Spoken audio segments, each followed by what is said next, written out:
On March 15, 2025, at exactly 2:47 p.m. Eastern Time, the United States Senate floor descended into what constitutional scholars are now calling the most significant institutional rupture since Watergate.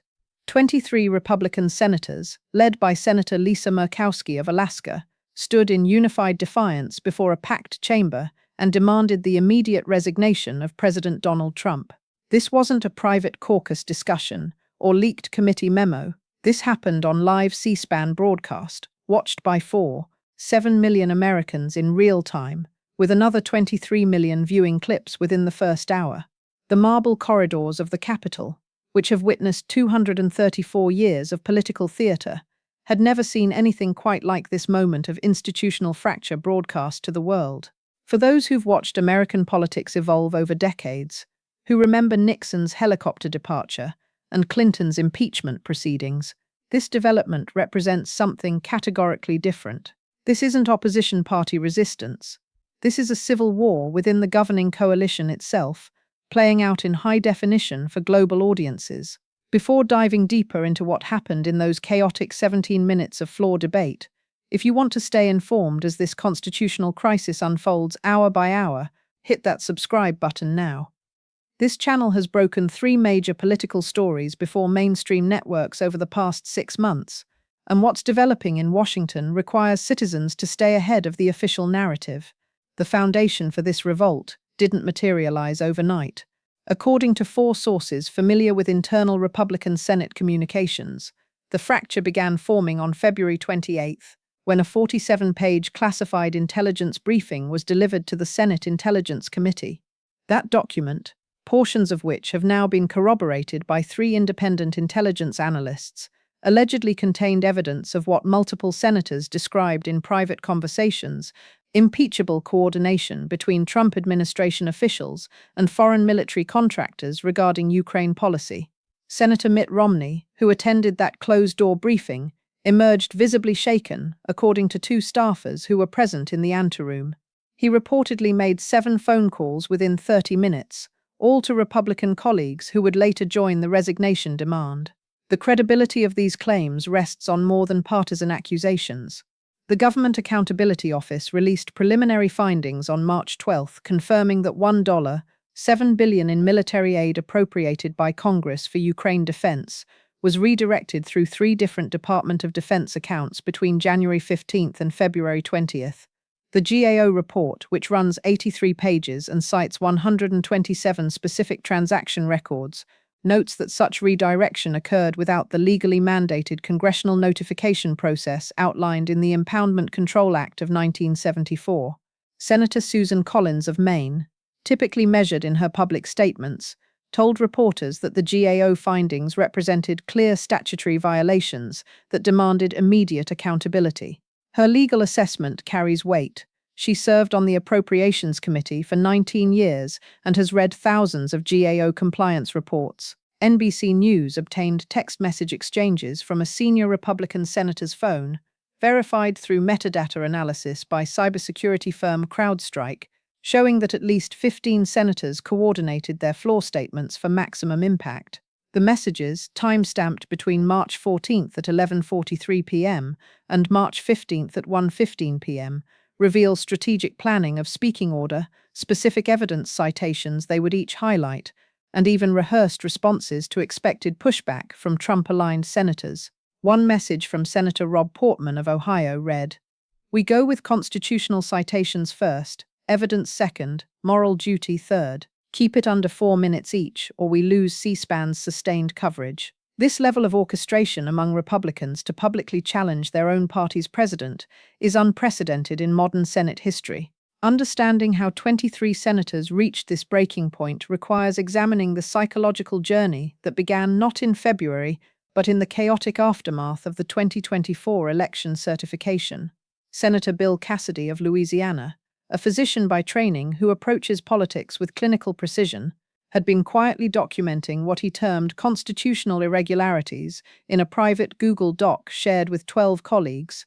That document, now leaked to The Atlantic and verified by 3 senators who contributed to it, grew from 8 pages in December to 41 pages by early March. It catalogues 53 specific incidents where Trump administration actions allegedly contradicted explicit statutory requirements, from National Security Council restructuring that bypassed Senate confirmation requirements to EPA regulatory rollbacks implemented without the required public comment periods mandated by the Administrative Procedure Act. The 23 senators represent a fascinating cross-section of Republican ideology and political calculation. There are retiring senators like Roy Blunt of Missouri, who face no electoral consequences, providing them political cover for conscience-driven votes. There are purple state senators like Murkowski and Collins, who've long cultivated independent brands that allow heterodox positions. But the coalition also includes 5 senators from deep red states where Trump won by double digits, senators who theoretically face primary challenges and voter backlash for this defiance. Their willingness to risk political careers suggests either extraordinary evidence or extraordinary fear about where current trajectories lead. According to 2 Republican strategists with direct knowledge of internal polling, these 5 red state senators conducted private constituent surveys in late February, showing that even among Republican voters over age 60, there's growing unease about too much chaos and desire for return to normal governance. The Senate floor session began ordinarily enough at 2:15 p.m. with routine procedural votes on judicial nominations. Senator Murkowski requested recognition from Presiding Officer Chuck Grassley at 2:44 p.m. for what was logged as a personal statement regarding constitutional concerns. Senate rules allow such statements, though they're typically scheduled in advance for major policy addresses. What followed was 3 minutes of carefully calibrated language that laid the constitutional framework. Murkowski cited Article 2, Section 3 of the Constitution, requiring the President to take care that the laws be faithfully executed, then methodically listed 7 specific statutes that she argued had been violated, with exact code citations displayed on poster boards her staff had prepared.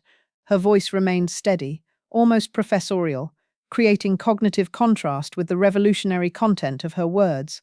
If you're watching this and thinking about where American democracy stands at this crossroads, hit that like button. It signals to YouTube's algorithm that citizens want serious political analysis, not partisan entertainment, and helps this content reach fellow Americans who need to understand the gravity of this moment. Share this with someone who needs to know what's really happening beyond the cable news soundbites. When Murkowski concluded at 2:47 p.m., Senator Romney immediately requested recognition, an orchestrated handoff that prevented Trump-aligned senators from interjecting procedural objections. Romney's statement took a different approach, focusing not on legal violations, but on what he called degradation of institutional norms that make constitutional government possible. He spoke for 4 minutes about the Senate's role as a check on executive overreach, citing Federalist 51 and quoting James Madison's warning that ambition must be made to counteract ambition. Romney's rhetorical strategy was deliberate. By framing the issue in Founding Fathers' language rather than partisan terms, he was speaking directly to conservative constitutionalists who revere originalist interpretation. His statement concluded with words that will likely appear in history books. When a president considers himself above the law, senators must decide whether their oath to the Constitution exceeds their loyalty to party. 23 of us have made that decision today. That number, 23, is significant for mathematical and psychological reasons. It represents nearly half of the 53 Senate Republicans, a ratio large enough to credibly claim this isn't fringe dissent, but a legitimate institutional faction. More importantly, 23 senators exceed the number needed to flip control of Senate committees if those senators chose to caucus with Democrats on organizational votes. While none of the 23 have threatened such nuclear option, the implicit leverage exists. 3 Senate veterans privately told Politico that even displaying this level of coordination constitutes leverage in negotiations. Trump now knows that on any controversial vote, he potentially faces defection of nearly half his Senate caucus. Between 2:51 p.m. and 3:04 p.m., 9 more senators delivered prepared statements in rapid succession, each adding specific evidentiary details to build a cumulative case. Senator Pat Toomey of Pennsylvania, who spent 12 years in banking before politics, walked through the Ukraine aid redirection with the precision of a forensic accountant, citing specific Treasury warrant numbers and Office of Management and Budget apportionment schedules. His 4-minute presentation included references to 17 different bureaucratic procedures that were allegedly bypassed, each one a potential violation of appropriations law. For viewers with financial backgrounds, Toomey's granular detail carried enormous weight.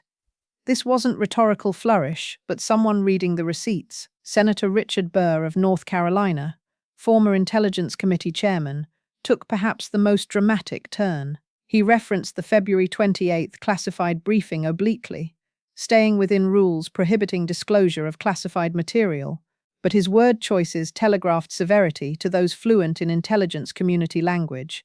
Burr used terms like adversarial state coordination, compromised decision-making processes, and national security implications requiring immediate remediation. According to 2 former CIA analysts who reviewed his statement, this vocabulary suggests the intelligence briefing contained evidence of either foreign influence operations or coordination with entities acting against American interests. Burr concluded by stating, "I've reviewed intelligence for 17 years. I've never requested a president's resignation before today. That should tell you everything about the evidence I've seen." The chamber atmosphere grew increasingly tense as Trump-aligned senators began interjecting. Senator Josh Hawley of Missouri, usually an articulate defender of Trump policies, appeared genuinely surprised by the coordination and scale of the revolt. His attempted rebuttal was repeatedly interrupted by procedural maneuvers from the 23, who used Senate rules with surgical precision to maintain floor control. Senator Mike Lee of Utah, a constitutional lawyer, tried arguing that even if statutory violations occurred, resignation wasn't the constitutionally prescribed remedy, and that impeachment remained the proper channel. But Senator Ben Sasse of Nebraska, who has a PhD in history, countered that impeachment requires House initiation and that senators possessed independent constitutional duty to publicly assess executive fitness, regardless of House actions. At 3:04 p.m., C-SPAN viewership spiked to 6.2 million concurrent viewers as news alerts spread across social media. Twitter reported that Senate resignation demand was trending #1 globally with 2.3 million tweets in 15 minutes. The hashtag #ConstitutionalCrisis generated 847,000 mentions in the first 20 minutes after Murkowski's initial statement. This wasn't typical political theater fading into the news cycle. This was a genuine real-time constitutional rupture being processed by millions simultaneously. The global implications were immediate. Allied governments in London, Berlin, and Tokyo issued carefully worded statements about monitoring developments while Asian markets showed volatility, with the Nikkei dropping 340 points in late trading on uncertainty about American political stability. Now here's where the story takes an even more concerning turn. And if you want to understand the next phase of this crisis as it develops in coming days, subscribing to this channel means you'll get analysis ahead of the mainstream narrative. The notifications matter, because this situation is evolving hourly with new information emerging from multiple sources. The most explosive revelation came at 3:08 p.m. when Senator Joni Ernst of Iowa, a military veteran who typically avoids dramatic rhetoric, made reference to what she called direct evidence of oath violations. Ernst, who serves on Armed Services Committee, stated that committee members had reviewed communications between executive branch officials and foreign defense contractors that suggested American military assistance decisions were being influenced by considerations other than national security requirements. Her careful phrasing stayed within classification boundaries, but defense policy analysts immediately understood the implication. Evidence suggests financial or political motivations may have shaped military aid decisions affecting active conflict zones. According to reporting by The Washington Post published at 4:37 p.m. that same day, based on 3 sources with knowledge of Armed Services Committee proceedings, the communications Ernst referenced included email exchanges between a senior Department of Defense official and representatives of a private military contractor with operations in Eastern Europe. Those emails, which committee members reviewed in a classified setting on March 10th, allegedly show discussion of contract awards worth approximately $340 million being contingent on policy decisions regarding weapons shipments to Ukraine. If accurate, this would represent a potential intersection of private financial interest and public military policy that raises profound corruption questions. The White House response was swift but revealed internal disarray. The first official statement came at 3:23 p.m., just 19 minutes after the Senate session concluded, suggesting preparation for this possibility.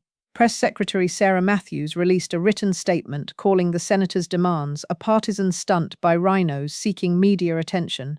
But that characterization immediately created problems, calling 23 Republican senators rhinos, essentially conceded that nearly half the Senate Republican caucus had defected from Trump alignment. By 4:15 p.m., Trump himself posted on Truth Social with more inflammatory language, calling the senators traitors to the America First movement and promising that voters will remember in primaries. This rhetoric, rather than addressing the substantive allegations, seemed to confirm senators' concerns about Trump prioritizing personal loyalty over institutional accountability. Behind closed doors, according to 4 sources familiar with White House deliberations, a heated meeting occurred in the Oval Office between 3:45 p.m. and 5:20 p.m.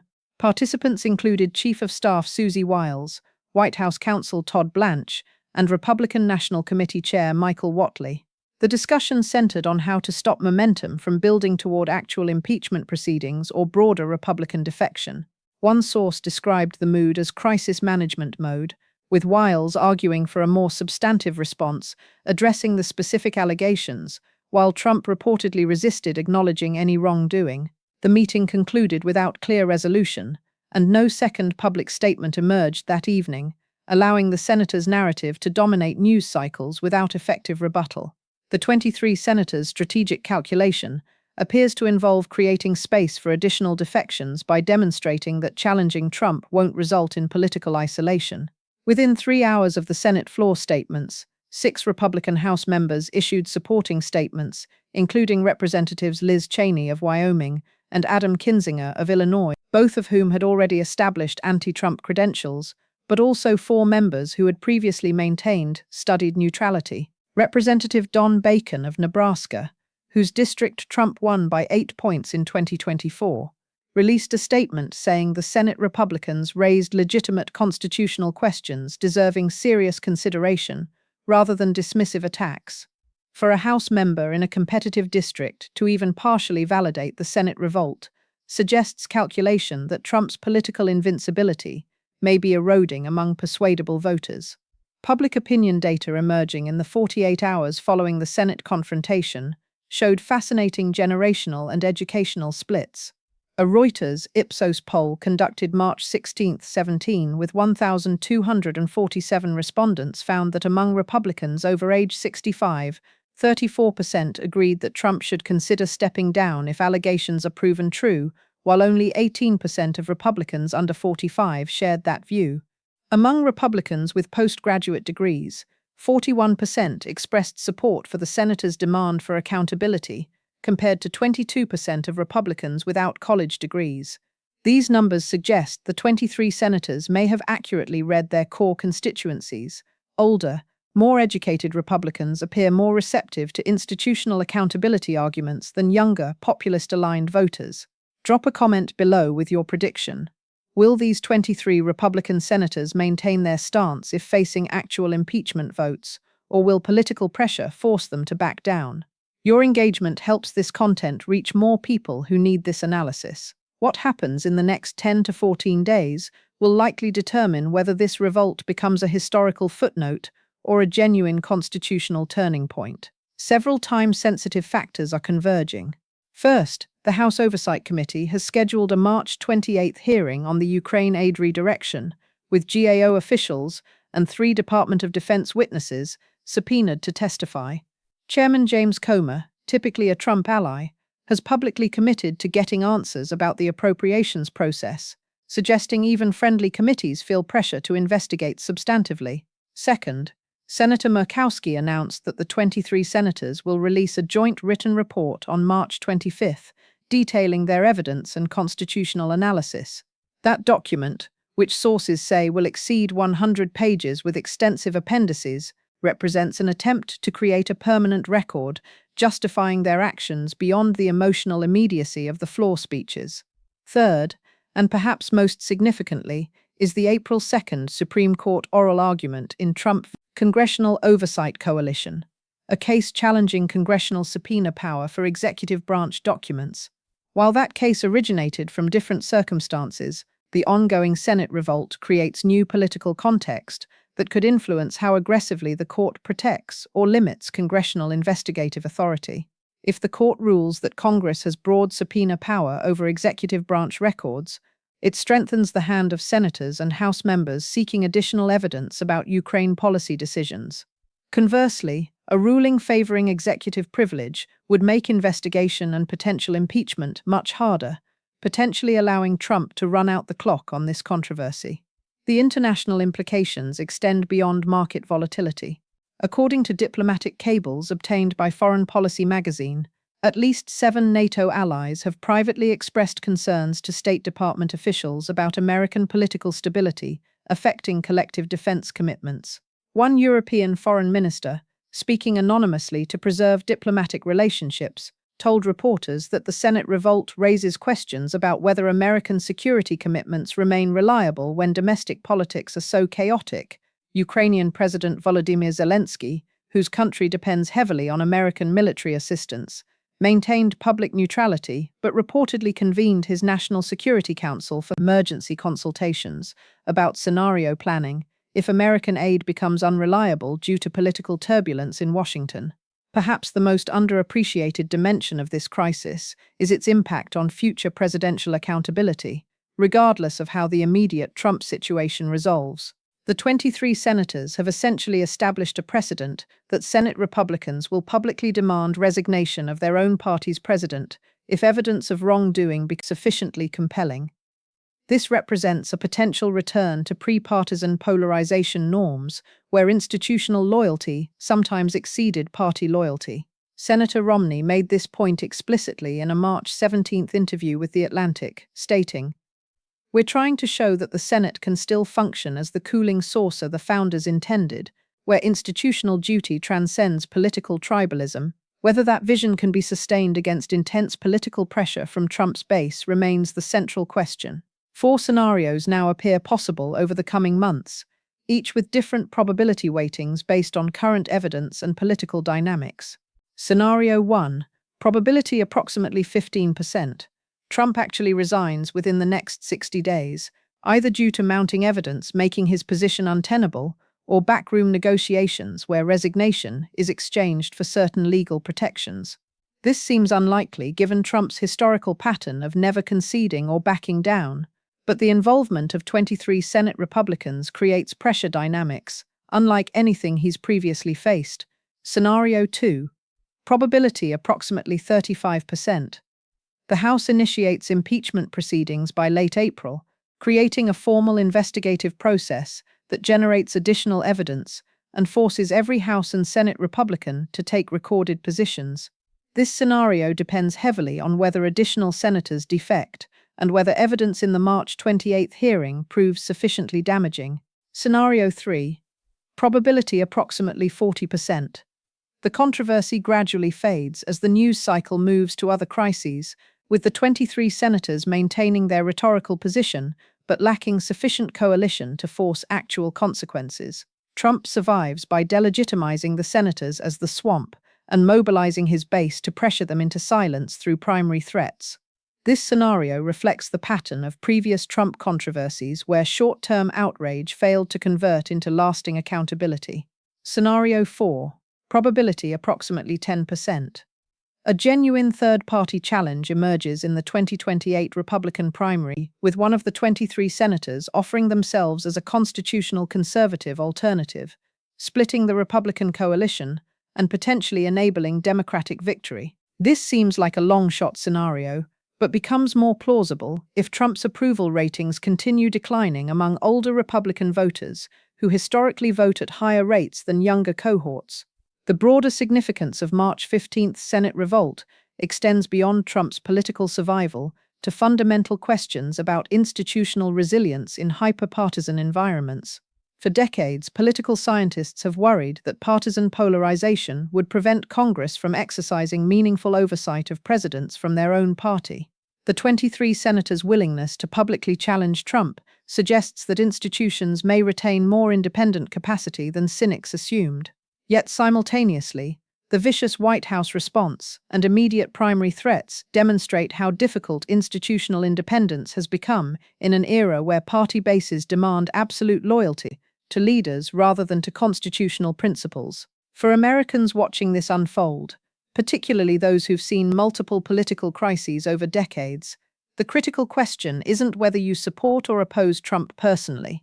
The question is whether you believe the Senate should exercise independent judgment when confronted with evidence of potential law-breaking, or whether political considerations should always override institutional duty. That question transcends partisan identification and speaks to what kind of republic future generations will inherit. The founders designed the Senate specifically to be insulated from immediate popular passions through 6-year terms. Precisely so, senators could make principled decisions that might be temporarily unpopular. March 15th tested whether that design still functions in the social media age, where every vote gets instantly judged by activated bases demanding conformity. If you found this analysis valuable and want to stay informed as this constitutional crisis continues developing, subscribe to this channel now for daily updates as new information emerges. This story is far from over, and understanding what happens next requires cutting through partisan spin to focus on evidence and constitutional procedure. Hit subscribe, turn on notifications, and share this video with anyone who cares about the future of American democratic institutions. The next 2 weeks will be absolutely critical for determining whether these 23 senators can maintain their coalition or whether political pressure forces them to retreat. This channel will be covering every development with the depth and nuance this moment demands, bringing you information ahead of mainstream narratives and helping you understand not just what's happening, but why it matters for the long-term health of the Republic. The ultimate question remains suspended in political uncertainty. Will March 15th, 2025 be remembered as the day the Senate rediscovered its institutional backbone, or as the day 23 Republicans briefly challenged their president before retreating under political pressure? That answer will be written in the weeks ahead, through votes and speeches and evidence revelations that haven't yet occurred. What's already clear is that something shifted in American politics on that Thursday afternoon, when nearly half the Senate Republican caucus stood before cameras and declared that even a president, from their own party, must answer to constitutional constraints. Whether that shift proves temporary or permanent will define American governance for years to come.